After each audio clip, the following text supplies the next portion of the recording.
मुझे लगता है देखिए राजीव जी जो आप बात कह रहे हैं ये किसी व्यक्ति का स्टेटमेंट होगा, ये संयुक्त किसान मोर्चे का स्टेटमेंट नहीं है कि सरकार ने हमारी बात मान ली है और हमको वापस चले जाना चाहिए। अभी तक ऐसा सरकार की तरफ से कोई लिखित में कोई बातचीत नहीं आई है, ना किसान ने संयुक्त मोर्चे के नेताओं को बुलाकर कोई ऐसी बात की है ना। नेताओं के अपने स्टेटमेंट हैं, मंत्रियों के अपने स्टेटमेंट हैं और कुछ हो सकता है किसान नेताओं ने कुछ स्टेटमेंट दिया हो, लेकिन ऑफिशियली अभी ऐसा कुछ नहीं है। आपको याद हो जब इन्होंने 3 कानून वापस लेने की जब घोषणा की थी, उसके बाद संयुक्त किसान मोर्चे ने एक चिट्ठी लिखी थी।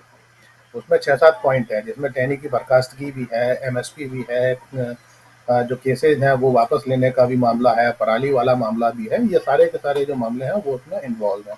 अभी तक सरकार की तरफ से कोई ऑफिशियल उसमें जवाब नहीं मिला है। तो सबसे पहली चीज तो ये है कि जब तक सरकार कोई लिखित में उस तरीके की बात नहीं करती है या संयुक्त किसान मोर्चा के साथ मीटिंग नहीं करती है, तब तक मुझे लगता है किसी भी व्यक्तिगत नेता का कोई भी स्टेटमेंट उसके कोई मायने नहीं होते हैं, है ना। चूंकि अभी जैसे हमारे साथी बता रहे थे, ये बात सच है कि संयुक्त मोर्चा जो ये किसानों का जो बना है ऑर्गेनाइजेशन, ये बड़ा डेमोक्रेटिक तरीके से काम कर रहा है और इसमें जो निर्णय होता है वो फिर जो बहुमत का जो निर्णय होता है उसको सारे लोग मानते हैं। लेकिन इसमें एक दो चीजें हैं। अभी तो इन्होंने मतलब जो केसेज वापस लेने की जो बात है वो अभी इन्होंने नहीं लिया है और उसका अभी तक ऐसा कोई ऑफिशियल कोई वो नहीं है, कोई जानकारी किसी किसी किसान बड़े नेता के पास। वो भी टीवी चैनलों पे ही सुन रहे हैं और असल में टीवी चैनल क्या बोलते हैं, मुझे लगता है कि अब आज की तारीख में उसके कोई बहुत ज़्यादा मायने नहीं बचे हैं, क्योंकि अपनी क्रेडिबिलिटी जो है वो मेन स्ट्रीम मीडिया ख़त्म कर चुका है।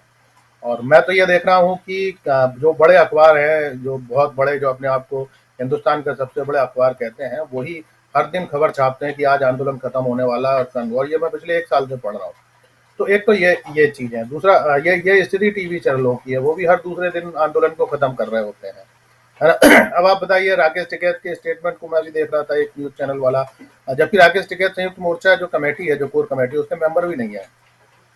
तो इस स्थिति में राकेश टिकैत ठीक है, एक पॉपुलर फेस है, उनकी उनकी जो बात करने की जो जो तरीके हैं वो बड़े अच्छे हैं और वो लोगों को आकर्षित करते हैं।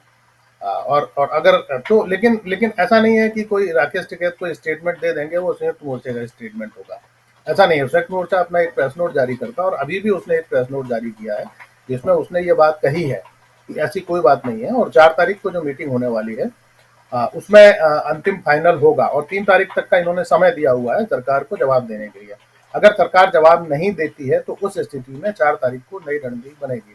लेकिन एक चीज जो है वो मैं आपको ये कह दूं कि कुछ ऑर्गेनाइजेशन जरूर हैं जो ये चाहते हैं कि ये जो 1 साल जो इतना आंदोलन चला, ये दुनिया का सबसे बड़ा आंदोलन है, कभी भी इस तरीके से नहीं हुआ और ये सरकार की संवेदनहीनता का ही मामला है जो इतना लंबा ये आंदोलन चला। तो ये एक जरूर राय बन के निकल रही है कि इस आंदोलन को जो जो मोर्चेबंदी है, जो जो दिल्ली के चारों तरफ जो मोर्चे बनाए गए हैं, इन मोर्चों को खत्म किया जाए और आंदोलन का स्वरूप बदला जाए। देखिए अभी इस बारे में मैं कुछ नहीं कह सकता क्योंकि ये कुछ लोगों की राय निकल रही है। अब ये संयुक्त मोर्चा 4 तारीख को क्या फैसला लेता है ये उसके ऊपर निर्भर करेगा, लेकिन अभी जो निकल रहा है वो ये निकल रहा है क्योंकि इससे किसानों का भी नुकसान हो रहा है, दिल्ली का भी नुकसान हो रहा है, 700 से ज्यादा किसान शहीद हो गए, इतने सारे केसेस लाद दिए गए। तो उस स्थिति में ये एक राय निकल रही है कि चूंकि एक बड़ी डिमांड सरकार ने पूरी कर दी है, तो हो सकता है कि आपको 4 तारीख के बाद आंदोलन का स्वरूप बदला हुआ दिखे। लेकिन ये कह देना कि आंदोलन खत्म हो जाएगा जब तक डिमांड नहीं मानेगी, मुझे लगता है कि ये अभी फिलहाल की तारीख, मतलब आज की तारीख में तो ये सही नहीं है। देखिए राजीव जी, मुझे नहीं लगता कि मुझे लगता है हमको अभी 4 तारीख तक इंतजार कर लेना चाहिए क्योंकि उसमें बहुत कुछ नया देखने को मिलेगा, पहली चीज। दूसरी दो एक चीजें मैं स्पष्ट कर दूं। देखिए बहुत सारे लोग जो ये कहते हैं कि हरियाणा, पंजाब या पश्चिमी उत्तर प्रदेश का चुनाव है, तो एक चीज ये बात समझना चाहिए कि चूंकि ये इलाके दिल्ली से लगे हुए इलाके हैं, तो इसलिए सबसे ज़्यादा गैदरिंग यहीं होती है। आप जो भी बड़ी बड़ी पॉलिटिकल रैलीज होती हैं उसमें भी आपको दिल्ली के सराउंडिंग के जो इलाके हैं वहीं के लोग आपको मिलते हैं। ये आप उम्मीद करें कि बंगाल का आदमी या केरल का आदमी या असम का आदमी वहाँ पर आ जाए, तो ये संभव नहीं है। एक चीज़ तो ये है, तो इसलिए जो आपको सराउंडिंग में जो लोग दिखाई देते हैं वो तो या तो राजस्थान के दिखाई देते हैं मध्य प्रदेश के कुछ हिस्सों के दिखाई देते हैं, पश्चिमी उत्तर प्रदेश के दिखाई देते हैं और हरियाणा, पंजाब के लोग दिखाई देते हैं। पूर्वी उत्तर प्रदेश भी दूर पड़ता है। एक चीज, पहली चीज तो यह है। दूसरी चीज यह है कि जहां पर किसान आंदोलन स्ट्रांग था, है ना, हरियाणा में स्ट्रांग है, पंजाब में स्ट्रांग है, पश्चिमी उत्तर प्रदेश में स्ट्रांग है, तो जहां पर स्ट्रांग है वहां पे आपको इस आंदोलन का ज्यादा प्रभाव दिखाई दे रहा है। लेकिन इसका मतलब ये नहीं है कि जहां आंदोलन नहीं है वहां स्ट्रांग नहीं है, या वहां लोगों के बीच में इसको लेकर कोई फीलिंग नहीं है, वहां पर भी है, लेकिन वो आपको दिखाई नहीं दे रही, या मीडिया उसको कवर नहीं कर रहा उसको उस तरीके से। ये दूसरी ये दूसरी बात है। अब तीसरी बात, जो आप पॉलिटिकल इम्पैक्ट की बात कर रहे हैं कि इसको वापस लेने के बाद, अभी आप अमलेंदु से भी ये सवाल पूछ रहे थे कि पश्चिमी उत्तर प्रदेश में इसका क्या असर पड़ेगा। देखिए, उत्तराखंड की आप बात करें या उत्तर प्रदेश की बात करें, मंडियों का बहुत ज्यादा लाभ यहाँ पर नहीं है जिस तरीके का लाभ हरियाणा और पंजाब में है। तो अगर ये जो बात जो हो रही थी कि 3 कानून से सबसे ज्यादा इम्पैक्ट हरियाणा और पंजाब में पड़ने वाला है, ये बात सच है, क्योंकि सबसे ज्यादा मंडियों पर वहीं पर असर पड़ने वाला था, क्योंकि पूरी जो खरीदी है वहां पर एमएसपी में वो बड़ी मात्रा में खरीदी होती है। उत्तर प्रदेश में, उत्तर प्रदेश जैसी जगह में या उत्तराखंड जैसी जगह में खरीदी नहीं होती। लेकिन ऐसा नहीं है कि किसानों का मुद्दा वो नहीं, वही हो।